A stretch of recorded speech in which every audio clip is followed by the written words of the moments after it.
الكل بيقول لك ذاكر، بس ما حدش بيقول لك تذاكر إزاي، وأنت فاقد الشغف والوقت بيجري منك. لو حاسس إنك غرقان في وسط كل الكتب دي، فالفيديو ده مش نصايح مثالية من بتاعة نام بدري واصحى بدري وده دليل نجاة، هو عملي جدًا. هاقول لك على 10 نصايح لو عملتهم هتلم في أسبوع اللي غيرك بيلمه في شهر. ركز معايا علشان الكلام ده مش هتسمعه في مدرسة ولا من حد تاني، الكلام مهم جدًا هاقوله لك من تجربتي الشخصية. السلام عليكم، ازيكم عاملين ايه؟ اتمنى ان انتوا تكونوا بافضل واحسن حال لو انتوا بتسمعوا فيديو النهارده. والنهارده انا جايه اقول لكم 10 نصايح في 10 دقائق، فكملوا الفيديو للاخر، سبسكرايب لو انتوا مش مشتركين، وكمان لايك علشان الفيديو ده يوصل لغيركم. بس كده خلونا نبدا الفيديو علشان الفيديو ما يطولش. قبل ما نبدا النصايح خليني اقول لكم ان الفيديو هيبقى مهم اكتر حبتين 3 4 لطلاب الثانويه، لان دول اكتر ناس بيبقى عليهم حمل زياده شويه، ودول بالفعل اكتر ناس عليهم حمل، فالفيديو هيبقى مهم ليك. فلو انت بتسمعه وعندك حد قريبك في ثانويه عامه فيا ريت تبعت له الفيديو ده. اول نصيحه هقولها لكم وهي طريقه الامتحان العكسي. بدل ما تبدا بمذاكره ثم الحل، ابدا بفتح امتحان شامل مثلا، حاول تحله. هتحس مثلا بصدمه انك مش عارف، الصدمه دي بتخلي مخك اصلا في حاله استنفاذ اصلا وقوه تركيز 200% وانت بتذاكر علشان تدور على اجابات الاسئله اللي وقفت قدامك. انا السؤال ده وقف قدامي، فانا اصلا وانا بذاكر انا هدفي اشوف اجابه السؤال ده ايه. يعني ايه ليه وقفني؟ انا بدور على اجابه كل سؤال وقفني.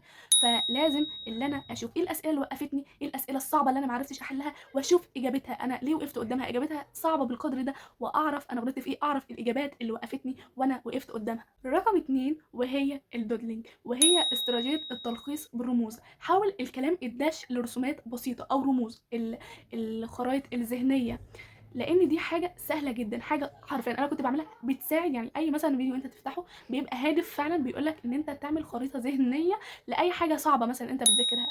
فاعمل للصعب واعمل للسهل علشان تبقى انت فاهمها، انت عاملها بخاصيه الدودلينج بتاعك انت.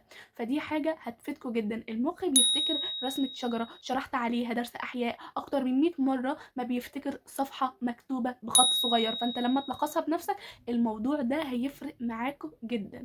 تالت حاجة بقى وهي قاعدة الخمس دقايق الأولى. أصعب حاجة واحنا بنقعد على الكتاب نبقى مفكرين إن احنا نقعد مش هنقوم، أو مثلا احنا نقعد مثلا إيه هنذاكر، بالذات للطلاب الثانوية احنا مثلا نقعد 5 ساعات 4 ساعات. ايه 5 ساعات و4 ساعات اللي تخوف دي؟ إيه الجملة دي لوحدها تخوف. فأنا قاعد أنا لسه هبدأ، أنا قدامي موال، أنا أصلا قبل ما أقعد، قبل ما أفتح كتاب، قبل ما أبدأ أذاكر، أنا حرفيا يعني خلاص أنا عايزة أقوم. اصعب حاجه هي البدايه. اضحك على عقلك مثلا، قول له هذاكر 5 دقايق بس وهقوم. غالبا بمجرد ما بتبدا وتكسر حاجز الملل هتلاقي نفسك كملت ساعه ساعتين من غير ما تحس. وطبعا احنا لازم ندي لنفسنا بريك في النص. رابع حاجة هقولها لكم وهي المذاكرة بتغيير المكان. دي حاجة مهمة جدا. لما انت تفضل قاعد طول السنة بتذاكر في نفس المكان، طول السنة ايه، طول شهر بتذاكر في نفس المكان، حرفيا انت بتزهق من المكان اللي انت قاعد فيه. ايه المكان؟ انا قاعدة بقالي حرفيا شهر بذاكر في نفس ده، لو اسبوع انت اصلا هتحس بملل. فلازم اللي انت لو حتى انت عندك الاوضه مثلا بتاعتك انت بتذاكر فيها، المكتب انا هغير فيه، هعدل الاوضه، هغير الديكور بتاع الاوضه، لازم اللي انا اغير حاجه. او مثلا انا اخرج اذاكر في البلكونه، عندي مكان هادي اذاكر فيه، فلازم اللي احنا نغير المكان اللي احنا بنذاكر فيه. ده هيساعدنا اكتر اللي احنا نركز واللي احنا ما نحسش بالملل اثناء المذاكره. ولما تحس بزهق يعني ممكن تنقل مكتبك، روح ذاكر في مكان جديد، لو في كافيه هادئ مثلا، اوضه تانية هاديه، اي حاجه. تغيير البيئه بيجدد نشاط المخ وبيمنع حاله الخمول الذهني، واحنا في فتره مش عايزين فيها اي خمول ذهني. خامس حاجه وهي يعني نصيحه حلوه جدا ويعني هتفيد الوقت اللي هو بيضيع ده، وهي سد ثغرات المواصلات والوقت الضايع. احنا كلنا بنروح مثلا دروسنا اي حاجه، مثلا بنبقى راكبين مواصلات وغيره، ففي هنا وقت اوريدي اصلا بيضيع، في هنا وقت احنا بنضيعه في المواصلات بتاعتنا. فاحنا انت مثلا عندك مثلا سواء مثلا اصعب قوانين، مقارنات، اي حاجه صعبه او اي حاجه مثلا انت مثلا لازم تذاكرها مثلا وانت رايح درس مثلا معين، خليها مثلا والبيبر او افتحها مثلا وانت في المواصلات. الوقت ده لو استغليته في تثبيت معلومه واحده هتوفر ساعات مذاكره بالليل. وانا راكبه المواصلات ببقى قاعده سرحانه، بضيع مثلا نص ساعه في المواصلات او غيره او غيره. فانا ممكن اجيب حاجه انا مش فاهماها مثلا اكون مصوراها من الكتاب او من غيره واقعد اقرا عنها، اقعد احفظها، اقعد اراجع اثبت المعلومه. فالوقت الضايع في المواصلات ده فده وقت مهم جدا اللي احنا ممكن نراجع على حاجه. يعني انا اصلا ممكن اروح مثلا درس، انا عندي مثلا حاجه اللي انا عندي كويز النهارده وانا مش عارف عنه حاجه ورايح في المواصلات. انا مثلا مش هقول لكم نص ساعه رايح بالمواصلات، انا هقول لكم ربع ساعه. ممكن في ربع ساعه بدل ما انت راكب مواصلات بتضيعها وعادي زي اي حد، انت ممكن تستغلها ان انت تقرا مثلا الدرس ده وتروح حرفيا حرفيا يعني تقفل الكويز بتاعك. فدي حاجه تحفه جدا، اعملوها وهتفرق معاكم جدا. نيجي بقى لسادس نصيحه، مش عارفه الوقت قد ايه، ما رضيتش اظبط التايمر بصراحه، اصلا نسيته. فما علينا، ان شاء الله يعني ما نكونش عدينا الوقت، مش هنعديه ان شاء الله. بحاول ان انا ما اطولش عشان الفيديو برضو ما تضيعوش يعني وقتكم، وتكونوا استفدتوا في وقت حلو. سادس حاجه وهي خدعه الزميل الوهمي.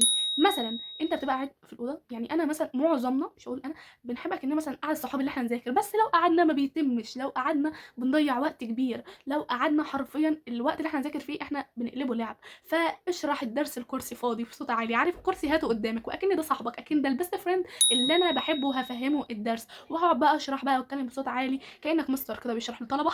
لما بتسمع صوتك وانت بتشرح، المعلومه بتدخل في الذاكره السمعيه والبصريه في نفس الوقت. والله ده موضوع تحفه. يعني انا مثلا بحب ان انا يعني اذاكر بصوت. فمثلا انا ممله، مثلا انا مثلا قاعده اكلم نفسي، لا اقعد اكني بشرح، بقعد اكتب واعمل واشرح واكلم نفسي بصوت عالي. فدي حاجه حلوه جدا، يعني بدل انا لو جبت صاحبي او ان احنا نكلمه ونذاكر مع بعض، انا هضيع وقت مش هضيعه لو انا قعدت على درس كتير.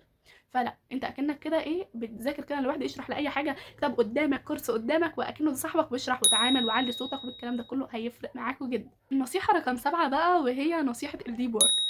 نظام الساعتين بتوع الفجر دول، ساعة واحدة بتركيز عميق من غير موبايل من غير كلام، في هدوء، بتعادل 4 ساعات مذاكرة مشتتة. جرب تذاكر في وقت الكل فيه نايم، الانجاز حرفيا هيتضاعف. يعني بلاش مثلا اللي هو وقت مثلا انا جاي مثلا جعان، جاي اصلا زهقان من درس، ومثلا عايزه اذاكر مثلا، او في وقت مثلا لا انام وممكن اصحى الفجر، مثلا وقت الفجر ده الكل بينام فيه، فالوقت ده مثالي جدا لاي طالب يذاكر فيه. غير مثلا انت بتبقى نايم فبتصحى، التركيز فيه بيبقى عالي جدا. فالوقت ده في كده اوقات في يومنا بتبقى مطالب مننا ان احنا نستغل الاوقات دي علشان نذاكر فيها. فالاوقات الحلوه في يومك اللي بتبقى هاديه، اللي بتبقى انت تركيزك فيها عالي، استغلها وذاكر فيها. نصيحه بقى رقم 8، استخدام الالوان الوظيفيه. لو انت شخص بترتاح للالوان فدي حاجه هتساعدك جدا، وانا كده، انا كده جدا. وخصوصا البنات، يعني الصبيان دي اصلا ممكن تبقى معاها قلم جاف بس اصلا مش يعني حتى ما بتهتمش بيه. يعني في ناس اصلا تلاقيها رايحه شباب الدرس اصلا من غير قلم جاف. ما علينا، البنات بالذات مش بس تلون عشان المنظر، يعني استخدم لون محدد للتعريفات، لون للتواريخ، لون للقوانين، وانت في الامتحان عقلك هيستدعي المعلومه باللون بتاعها. بجد احنا مثلا بنعمل ماركر على المعلومه مثلا اللي تبقى في الكتاب دش كله، ففي معلومه مهمه جدا ممكن انساها كده ثغره كده في قلب الكتاب، في الماركر واشد عليه. الالوان دي بجد هتخلي عندك، انا خلاص انا لما تجيلي او سؤال عنها وهي في الامتحان، انا هفتكر ان الصفحه دي انا لونتها، انا فاكرها. فبجد الصفحه دي اعملوا بيها.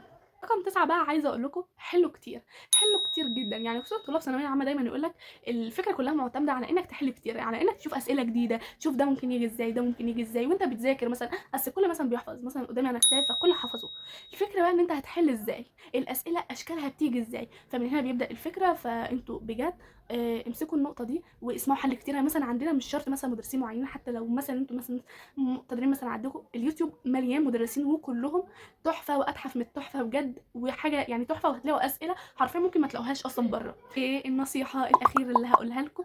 ان انت لازم تقرب من ربنا جدا، ودي اهم حاجه. لازم تكون بار بوالديك، لازم تسمع كلام امك وابوك، لان دول اصلا بدعائهم ممكن ينقلوك نقله تانية، مش مذاكرتك بس.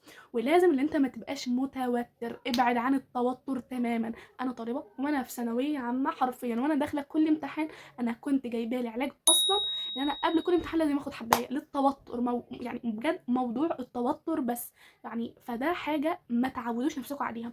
وكمان طلاب ثانويه عامه، احنا دلوقتي تقريبا فاضل شهر ونص مثلا، حاجه بسيطه على الامتحان، احنا عدينا. والله يعني انا كنت شايفه فيديو مستر محمد صلاح لسه يعني قريب، فكان بيقول فيه ان احنا ذاكروا كل الكتاب، ذاكروا باقوى ما يمكن، اقوى حاجه عندكم. لان انتوا لو مثلا ايام فاتت انتوا ذاكرتوا فيها، موتوا نفسكم فيها، فاوريدي الايام دي عدت، الايام دي عدت خلاص. انا خلاص مش حاسس ان كنت موتت نفسي او ما موتش نفسي. فانتوا ذاكروا، كل حاجه بتعدي، الوقت عدى كتير. مش هقول لكم من اول السنه عدى، لا ده من اول ما احنا اصلا دخلنا الحضانه وهي كله بيعدي، ولسه هندخل كليه، وايام الكليه هتعدي، وكله بيعدي. فاستغلوا الوقت اللي معاكم، وما تسيبوش ودانكم وافكاركم لناس تانية، ناس اغبياء مثلا، ناس عايزه تكسر من الامال بتاعتكم. لا، كونوا عندكم امل، تكونوا صبورين، استعينوا بربنا سبحانه وتعالى، صلوا الوقت بوقت، مفيش اي حاجه تماما اطلاقا تمنعكم عن الصلاه. بلاش ان احنا نزعل ماما او بابا، لان ده حاجه بجد يعني وحشه جدا.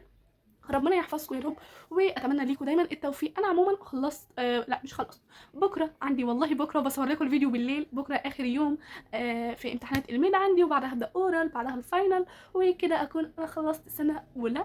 فربنا يوفقنا كلنا محتاجين التوفيق، كلنا محتاجين الدعم، وخصوصا بجد طلاب ثانويه. لان انا ليه عملت الفيديو وبركز على ثانويه عامه؟ لانهم طلبوه مني كتير، ودول فعلا اكتر ناس بتبقى محتاجه نصيحه. انا حسيت ان انا اتكلمت في نصيحه العشرة كتير، ولكنها اهم نصيحه. فاتمنى الفيديو يكون عجبكم، اتمنى ان انتم تكونوا استفدتوا من الفيديو ده، واعملوا لايك لو وصلتوا من هنا في الفيديو، اعملوا لايك عشان يوصل لكل الناس، ويقولوا لي على الفيديوهات الجايه اللي انتوا عايزينها. ولو عايزين المدرسين اللي انا كنت بسمع لهم حاجات كتيره جدا، قولوا لي في الكومنتات، ممكن تسالوني في الانستجرام وانا اوريدي ارد عليكم. هسيب لكم لينك الانستجرام تحت في الديسكربشن، ما تنسوش تعملوا لي فولو. وعايزه اقول لكم ان احنا قربنا نوصل 4000 على القناه بتاعتنا، فلو ما كنتش مشترك فاعمل سبسكرايب. ويلا اشوفكم في فيديو جديد، سلام.